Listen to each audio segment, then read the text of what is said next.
Kaya kilalang-kilala mo yung mangmang, madaling magalit eh. Galit agad, nakasigaw agad, nakasinghal agad. Kung magsalita, walang pag-aalaala sa kapwa-tao kung masasaktan ng kapwa o hindi. Ganun ang mga mangmang.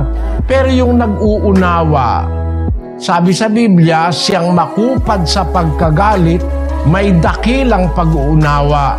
Ngunit siyang madaling magalit, nagbubunyi ng kamangmangan.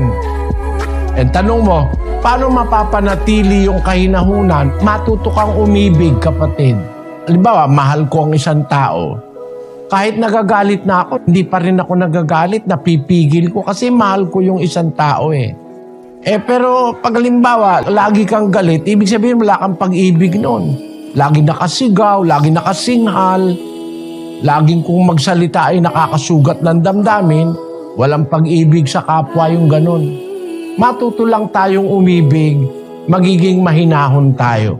At ang pagiging mahinahon, kasama ron yung makupad sa pagkagalit. Yun ang sinasabi doon sa Santiago 1:19, basahin natin. Nalalaman ninyo ito, minamahal kong mga kapatid.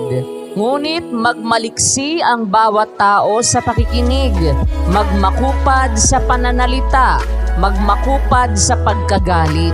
Magmakupad ka sa pagkagalit, magmakupad ka sa pananalita. Baka yung sasabihin mo, makakasakit ng damdamin ng iyong kapwa.